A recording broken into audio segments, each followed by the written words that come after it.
Ahora me estoy leyendo El infinito en un junco de Irene Vallejo y habla sobre la invención de los libros en la antigüedad y cómo empezó la literatura, la filosofía, y lo combina bastante con la historia no solo de los hombres, también de las mujeres en cuanto a las primeras filósofas o las primeras poetas o sacerdotisas que no se cuentan tanto en la historia, como por ejemplo en Enma, que fue una poeta y sacerdotisa, hija del rey de Mesopotamia, y no es conocida y fue 500 años antes que Homero, por ejemplo.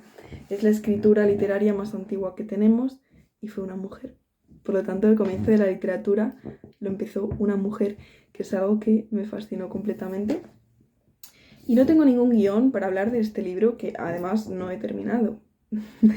Estoy empezando, me lo estoy leyendo por las noches y me está ayudando mucho a ampliar los conceptos y los conocimientos que estoy teniendo en filosofía antigua, porque lo combino con lenguas, con historia, con política, con literatura y, bueno, antropología, arqueología, y es fascinante porque al final todo lo que vas aprendiendo, si lo vas combinando con otros saberes, se hace un saber profundo y con miles de conexiones, que es lo que a mí me apasiona de aprender, ¿no?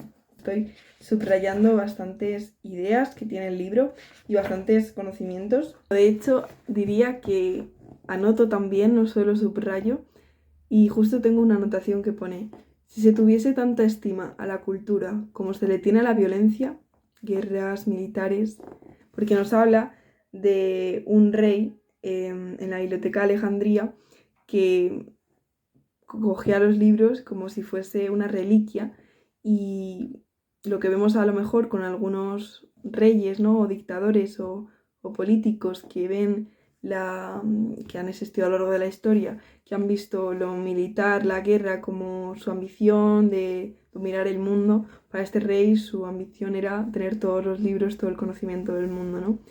Y cómo sería un país en el que el rey, el, el dirigente, el grupo político, su máxima ambición no fuese tanto ambicionar o conseguir tener la razón, sino guardar toda la cultura del mundo y transmitirla a todo el pueblo, ¿no? Aquí nos habla de cómo el libro ha sido uno de los inventos más prolíficos de la historia, ¿no? Como la rueda, las tijeras. El libro, a pesar de todas las catástrofes, siempre se ha mantenido ahí. A pesar de guerras, inundaciones, conflictos que parecían que iban a acabar con el mundo, el libro siempre ha seguido ahí estando. Y eso es digno de admirar, la verdad. Porque imaginemos que los libros desaparecieren, como en Fahrenheit 451, ¿no? Que ya se queman los libros y tienen que tenerlos en la memoria para que no se olviden y poderlos copiar cuando el régimen termine. Nos habla de los soportes de escritura, de que antes eran tablillas de barro, de cómo van transformándose, ¿no? Cómo empiezan a escribir a través de los papiros, que sería una planta, ¿no? Y cómo se empieza a escribir en la materia viva, porque antes era todo, pues eso, barro, piedra, y no era nada vivo, como puede ser lo vegetal, o más tarde, como veremos, estos son los papiros, que son los de plantas, pues los pergaminos. Más adelante veremos cómo van transformando el soporte y serán papiros de vegetal, de planta acuática, y luego más tarde pergaminos, que serán piel de animales, ¿no? Cuando pasó la literatura y la filosofía a pergamino, tenías que matar a un montón de animales, ¿no? Esa contradicción humana de que para poder alimentar nuestra curiosidad, nuestra sed de saber, hay que matar a seres vivos de nuestra tierra, ¿no? Ahí hay un poco contradicción, y que en esos mismos libros que eran hechos de animales, ¿no? El pergamino, se hiciesen mensajes de amor, de paz, de sabiduría, cuando se estaba matando, ¿no? Animales por poder escribir. Entonces, es curioso, ¿no? La contradicción humana entre la creación, la destrucción, cómo va variando a lo largo de los siglos. Aquí nos habla de algunas personas que fueron los que se dedicaron a, a guardar, a salvar la biblioteca, copiando, estando ahí, seleccionando qué libros pasan a la historia, qué libros no, porque no podemos copiar todos, ¿no? Tener en cuenta que si nosotros ahora mismo estuviésemos en su misma situación, ¿cuántos libros podríamos salvar? Teniendo en cuenta que hay que copiar palabra a palabra todo el libro en otra hoja. Nos habla del Museo de Alejandría y de cómo se ejercitaba el pensamiento, ¿no? A través de la academia, de Platón, del Liceo de Aristóteles. Como al principio la lectura era algo social, algo que se hacía en voz alta y que ya luego más tarde pasaría a ser una lectura en silencio, ¿no? Pero que al principio la lectura era algo oral. Tú no podías leer en silencio así, tú tenías que leer en voz alta. Y cómo esto ha influido también en la manera en la que pensamos y se escribe después.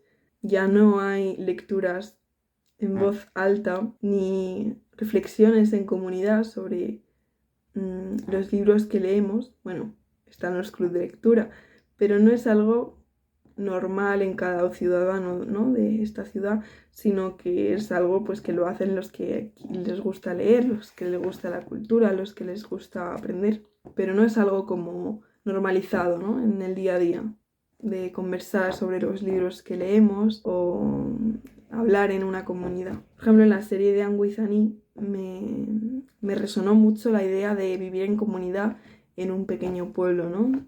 Y cómo a lo mejor haciendo los grupos más pequeños como pequeñas polis podríamos vivir mejor, no sé. Y si todos viviésemos en pequeñas comunidades, no sé. ¿Cómo cambiaría eso la forma en la que nos relacionamos, nos comunicamos y nos sentimos parte de la sociedad? También nos habla de cómo en el siglo XIX empezó una fiebre insaciable por descubrir los misterios del conocimiento egipcio y cómo la piedra Rosetta ayudó a descifrar el lenguaje egipcio, cómo esa sed de conocimiento se ha ido transportando por todos los siglos a través de los libros. Recordemos que antes de la invención de la imprenta, cada libro era único. Cada libro estaba copiado por una persona en el que cada palabra estaba literalmente copiada por alguien.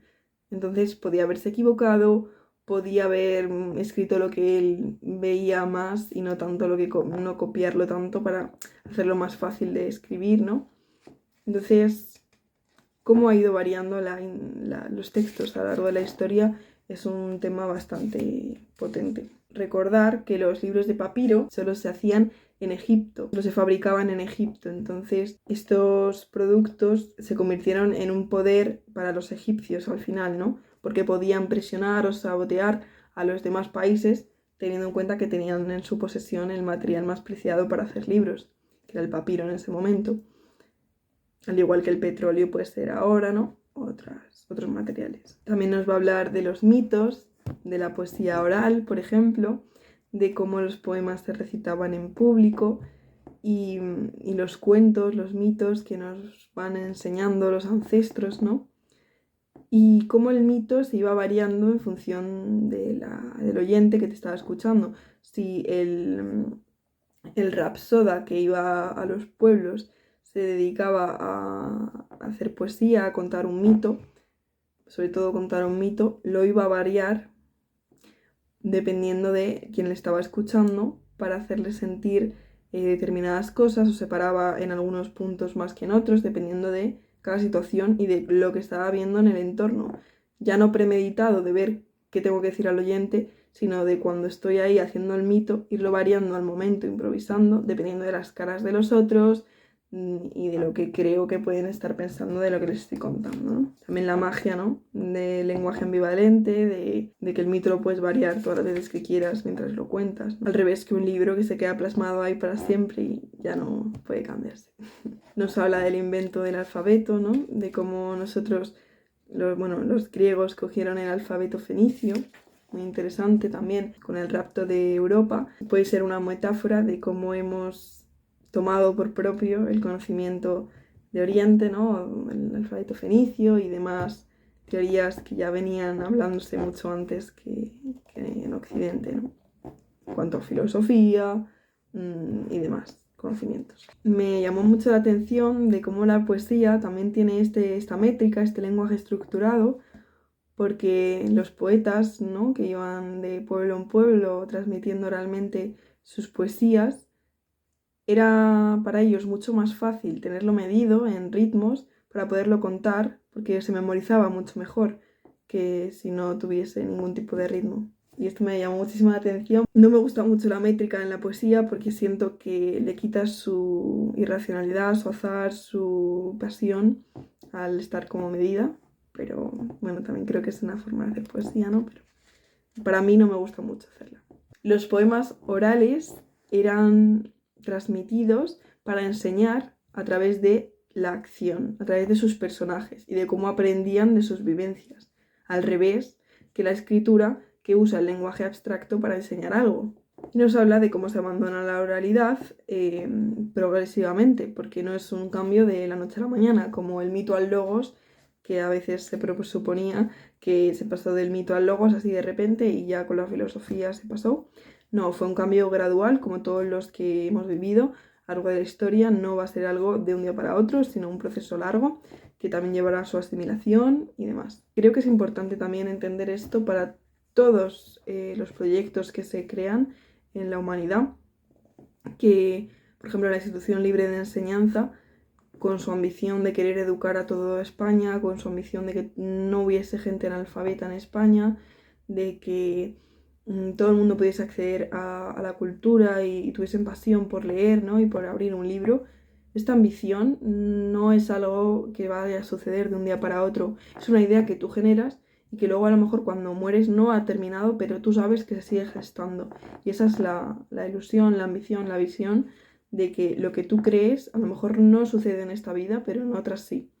Entonces, creo que es muy importante tener esto en conciencia y entender que a lo mejor lo que queremos que suceda en esta vida no va a suceder hasta dentro de muchos años, con la lentitud, con la asimilación de la sociedad, y que no hay nada malo en que no suceda lo que tú quieres que suceda en esta vida si más tarde va a suceder por las semillas que has dejado y los proyectos que has creado, ¿no? Aquí nos dice que, bueno, yo en la historia de la filosofía antigua he visto que había habido 3 pensadores que no han escrito nada, que son Tales, Sócrates y Pitágoras. Pero aquí nos dice que también hay otros que no escribieron, y es verdad.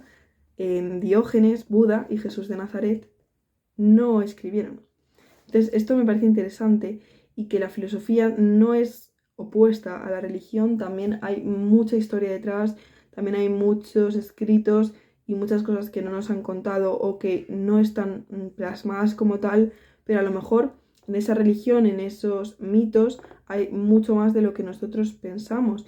Y a lo mejor son metáforas o se lee entre líneas cosas que no estamos viendo o que no se han visto, y que pueden ayudar a comprender mejor su mundo y el nuestro. También recordar, ¿no?, que, como he dicho, con la Institución Libre de Enseñanza, con esa idea de alfabetizar a todas las poblaciones, también hay que recordar que en 1860-1870 el 90% de las mujeres no sabían leer ni escribir, y hasta el siglo XX quienes sabían leer era una minoría en todas las sociedades.